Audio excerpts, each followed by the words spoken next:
দিন যত যাচ্ছে চাপ ততই বাড়ছিল, কিন্তু সেটা বুঝে উঠতে উঠতে ততদিনে শিক্ষার্থীদের কোর্টে বল চলে গেছে। আইনশৃঙ্খলা বাহিনী অনেকটা দ্বিধাদ্বন্দ্বে থাকলেও বাংলাদেশের প্রতিরক্ষা বাহিনী তাদের স্থান সুস্পষ্ট করেছে। দেশের স্বার্থ রক্ষার্থে তারা জনগণের পাশেই থাকবে।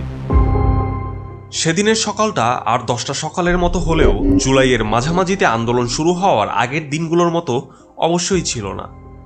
আগস্টের প্রথম সপ্তাহে চারিদিকে শুধু উত্তেজনা, আতঙ্ক, দুশ্চিন্তা আর শঙ্কা। দেশে বিদেশে সবাই যেন একটা শেষ দেখার অপেক্ষায় ছিল। ঘন্টায় ঘন্টায় নতুন নতুন ঘটনা মোড় নিতে থাকে। আগস্টের প্রথম দিকে অনেক ঘটনা ঘটতেছিল যা আমাদের অনেকের কল্পনার বাহিরে ছিল, যা আমরা অনেকেই জানতাম না। শেখ হাসিনা হয়তো ভাবেননি তার ওই দিনটি চলে এসেছে। 5 আগস্ট তিনি খুব ভোরে ঘুম থেকে ওঠেন। আগের দিন রাতে অনেক দেরি করে ঘুমাতে যাওয়ার পরেও আর্লি ওয়েক আপ। ফজরের নামাজে বসে তিনি দীর্ঘক্ষণ দোয়া করলেন। নামাজ শেষ করে 1 কাপ চা নিয়ে বসলেন গণভবনে নিজের অফিস কক্ষে। চারিদিকে নিরাপত্তারক্ষী, এলিট বাহিনী এসএসএফ ও প্রেসিডেন্ট গার্ড রেজিমেন্ট ও আরও একাধিক বাহিনী পুরো গণভবন নিরাপত্তার চাদরে ঢেকে রেখেছে। পুলিশ ও অন্যান্য বাহিনীতে আস্থাভাজন কর্মকর্তাদের সাথে ফোনে যোগাযোগ করা শুরু করলেন তিনি। কারফিউ বলবৎ আছে, কেউ কারফিউ ভঙ্গ করলে কড়া ব্যবস্থা নেওয়া হবে বলে আশ্বস্ত করেন তাকে। রাজধানীর চারিদিক থেকে রিপোর্ট সম্পর্কে তাকে জানানো হলো যে রাজধানীর চারিদিক থেকে সব পথ বন্ধ করে রাখা হয়েছে, একটা পিঁপড়াও ঢুকতে পারবে না। তিনি সকালের নাস্তা করলেন। ওই দিন খাবারের মেনুতে কি কি খাবার থাকবে তারও খোঁজখবর নিলেন, কারণ ওই দিন বিভিন্ন বাহিনী এবং রাষ্ট্রের অনেক গুরুত্বপূর্ণ ব্যক্তিদের সাথে বৈঠক হওয়ার কথা ছিল। কিন্তু অবাক করা বিষয় হলো সাংবাদিকরা গণভবনের সামনে গিয়ে অনেকটাই চুপচাপ এবং নীরব একটা পরিবেশ অনুভব করছিল। অন্যান্য দিনগুলোর তুলনায় সেদিন গণভবনের নিরাপত্তা ছিল বেশ কড়া। অবাক করা বিষয় হলো সেদিন গাড়ি চলাচল করতে দেওয়া হয়েছিল, এমনকি রিক্সা এবং ব্যাটারি চালিত অটোরিক্সাও। গণভবন থেকে মাত্র কয়েক মিনিটের দূরত্বেই বঙ্গবন্ধু স্মৃতি জাদুঘর, সেখানেও ছিল কড়া নিরাপত্তা। আগের দিনগুলোর মতো গণভবন সংলগ্ন আসাদ গেট থেকে বঙ্গবন্ধু ভবন পর্যন্ত আওয়ামী লীগ, স্বেচ্ছাসেবক লীগ এবং হেলমেট পরা ছাত্রলীগ কর্মীদের দেখা মিলল না। তাদের আসতে হয়তো আরও ঘণ্টাখানেক সময় লাগবে। হোটেল ইন্টারকন্টিনেন্টালের মোড়ে এসে দেখা গেল গাড়িগুলোকে সাকুরা বার অ্যান্ড রেস্টুরেন্টের পাশে ছোট রাস্তায় ঘুরিয়ে দেওয়া হচ্ছে। বিভিন্ন সামরিক যান যেমন এপিসি সহ অন্যান্য সামরিক যানগুলোর দেখা মিলল হোটেলের সামনে। কিন্তু অস্বাভাবিক ব্যাপার হলো যেদিক থেকে বিক্ষোভকারীদের আসার কথা শাহবাগের দিকে না ঘুরিয়ে বাংলা মোটরের দিকে এপিসিগুলো তাক করে ঘুরিয়ে রাখা হয়েছিল। কেন্দ্রীয় শহীদ মিনারের সামনে ততক্ষণে লাখো মানুষ জড়ো হয়ে গেছে। এদিকে চানখারপুলে বিক্ষোভকারীদের ভিড়। 5ই আগস্ট এখানে অনেকেই গুলিবিদ্ধ হয়ে নিহত হন। প্রেস ক্লাবের সামনে পরিবেশটা আবার চুপচাপ ছিল। মেট্রো না থাকায় স্টেশনগুলো অনেকটা চুপচাপ। তবে ঢাকা গোয়েন্দা পুলিশের প্রধান কার্যালয়ের সামনে ব্যাপক পুলিশ সদস্য পথচারীদের থামিয়ে তল্লাশি চালাচ্ছিলেন এবং তাদের আচরণ ছিল অনেকটাই অ্যাগ্রেসিভ। মিন্টু রোড ও মন্ত্রীপাড়ায়ও ছিল অনেকটাই নীরব ও শান্ত। কেবল প্রধান বিচারপতির বাসভবনের বাইরে দেয়ালে কিছু কর্মীকে রং করতে দেখা যায়, কারণ আগের দিন ওইসব দেয়ালে কিছু স্লোগান লিখেছিলেন আন্দোলনকারীরা। এসব দেয়াল লিখন পুরো ঢাকা শহর জুড়ে দেখা গেছে।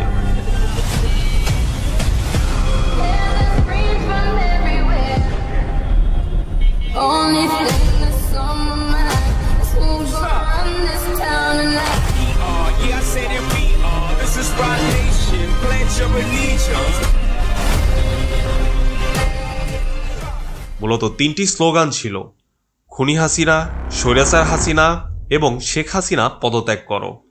শেখ হাসিনা ততক্ষণে গণভবনে ঊর্ধ্বতন কর্মকর্তাদের সাথে বৈঠকে বসেছেন। কয়েকটি গোপন সূত্রের ফাঁস হওয়া খবরের ইঙ্গিত দিচ্ছিল বড় কিছু একটা ঘটতে চলেছে।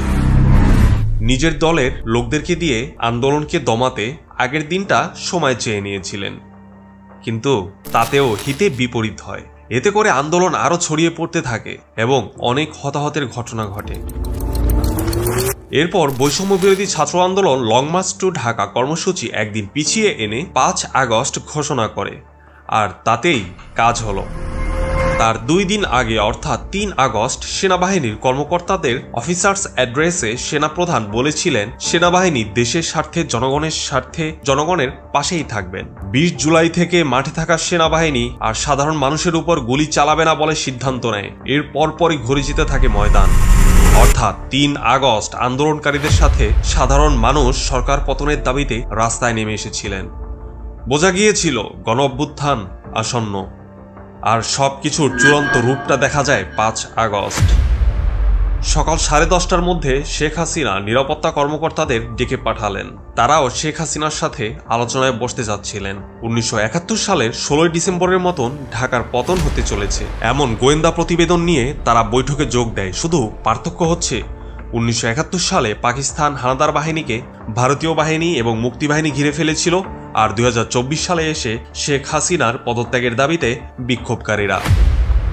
শেখ হাসিনা নিরাপত্তা বাহিনীদের ব্যর্থতার জন্য ভৎসনা করে বিক্ষোভকারীদের প্রতিরোধের নির্দেশ দেন। নিরাপত্তা বাহিনীর কর্মকর্তারা রক্তপাত এড়াতে চান। তারা বললেন, গুলি চালালে আরো ব্যাপক হতাহতের ঘটনা ঘটবে এবং পুরো ঢাকা শহর রক্তের বন্যা বয়ে যাবে, কিন্তু তার বিনিময়ে গণভবন থেকে তাদেরকে ফেরানোর নিশ্চয়তা দেওয়া যাবে না। গোয়েন্দা তথ্যর ব্যাপারে শেখ হাসিনাকে অবগত করে তাকে জানানো হয় ঢাকার প্রবেশ মুখগুলোতে লাখো মানুষ ঢাকায় ঢুকতে শুরু করেছে। ইতিমধ্যে যাত্রাবাড়ি, সাভার, আশুলিয়া, উত্তরায় অনেককে হত্যা করেছে পুলিশ। 5 আগস্ট সকালেই মৃতের সংখ্যা প্রায় 100-তে গিয়ে পৌঁছায়। তখনও বিএমপির কমান্ড সেন্টার চালু ছিল। সেখানে পুলিশের ঊর্ধ্বতন কর্মকর্তারা ঢাকার প্রবেশ মুখ বন্ধ করতে মাঠ পর্যায়ে নির্দেশ দিচ্ছিলেন।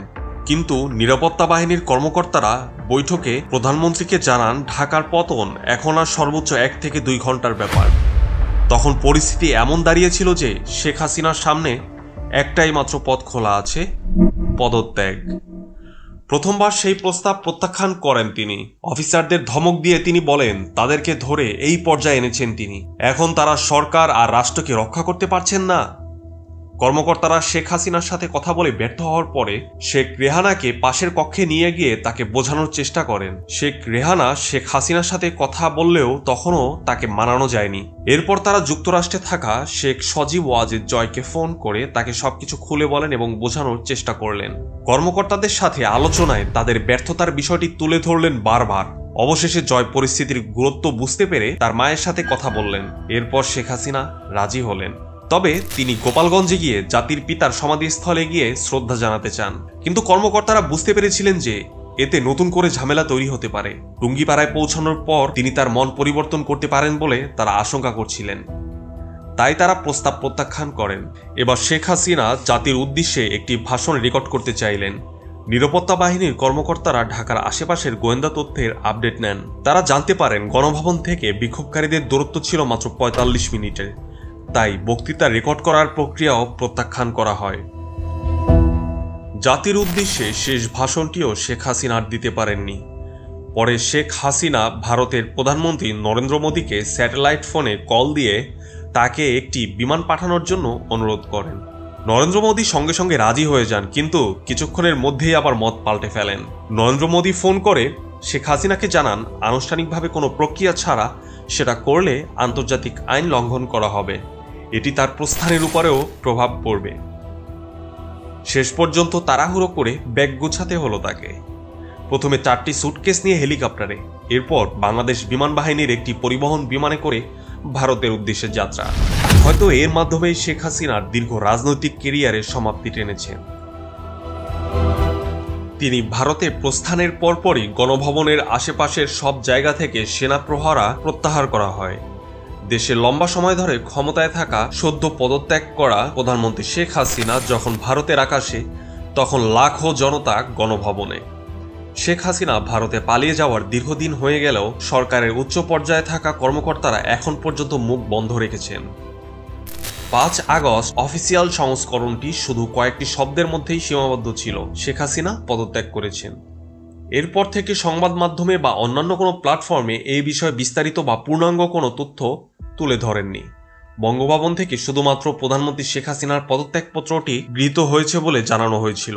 তিনি কিভাবে রাষ্ট্রপতির কাছে পদত্যাগপত্র জমা দিলেন বা সেখানে কি লেখা ছিল বা পুরো বিষয়বস্তু কি, সে বিষয়ে একটি শীর্ষস্থানীয় সূত্র থেকে যা জানা গেল তা হচ্ছে না, মানে তিনি নিজে গিয়ে রাষ্ট্রপতির কাছে পদত্যাগপত্র জমা দেননি। সূত্রটি জানায় ওই দিন শেখ হাসিনা বঙ্গভবনে যাননি এবং পদত্যাগপত্রও জমা দেননি। পদত্যাগপত্রটি বঙ্গভবনে পৌঁছে দেন সরকারের শীর্ষস্থানীয় এক আমলা। পদত্যাগপত্রটি গৃহীত হয়েছে রাষ্ট্রপতির এমন নোটের নিচে করা স্বাক্ষরের মাধ্যমে। শেখ হাসিনার দীর্ঘ 15.5 বছরের শাসনামলের শেষ দেখল বিশ্ব। কাজটা এতটাও সহজ ছিল না। ছাত্র জনতার ব্যাপক বিক্ষোভের মুখে এটি সম্ভব হয়েছিল। অনেক শিক্ষার্থীর জীবনের বিনিময়ে বাংলাদেশ পেল এক স্বাধীনতা। বিশ্লেষকরা বলছেন, গত 3 আগস্ট সেনাবাহিনীর দেশবাসীর উপরে গুলি না চালানো এবং জনগণের পাশে দাঁড়ানোর সিদ্ধান্তের 48 ঘন্টার মধ্যে তার পতনকে ত্বরান্বিত করেছে। সূত্রটি জানায়, 5 আগস্ট গণভবনের শেষ 2 ঘন্টা উত্তপ্ত বাক্য বিনিময়ের পর দুপুর 12:30টার দিকে পদত্যাগপত্রে স্বাক্ষর করেন শেখ হাসিনা। এরপর তাকে এসএসএফ সদস্যরা বঙ্গবন্ধু আন্তর্জাতিক সম্মেলন কেন্দ্রের পাশে গণভবনের কাছেই একটি জায়গায় নিয়ে যায়। ইটের স্তূপের পাশে একটি হেলিকপ্টার অপেক্ষা করছিল। চারিদিক তখন নিশ্ছিদ্র নিরাপত্তা ব্যবস্থা, ইন্টারনেটও বন্ধ ছিল। কি ঘটছে না ঘটছে তা নিয়ে অন্ধকারে ছিল সাধারণ মানুষ। হেলিকপ্টারে করে শেখ রেহানা এবং শেখ হাসিনাকে শাহজালাল আন্তর্জাতিক বিমানবন্দরের পাশে বিমান বাহিনীর বঙ্গবন্ধু ঘাঁটিতে নিয়ে যাওয়া হয়। সেখান থেকে তারা একটি বিমান বাহিনীর অপেক্ষমান C-130 বিমানে করে ভারতের পথে উড়াল দেয়। শেখ হাসিনা নিরাপদভাবে ভারতে পৌঁছানোর পরই পদত্যাগের ঘোষণা দেওয়া হয়। আর এভাবেই রচিত হয়ে যায় এক ইতিহাস, যে ইতিহাসের সাক্ষী আপনিও। Thank you so much for watching this video. এই চ্যানেলের কন্টেন্টগুলি যদি আপনাদের ভালো লেগে থাকে তাহলে চ্যানেলটি সাবস্ক্রাইব করে বেল আইকনটি প্রেস করে দিবেন।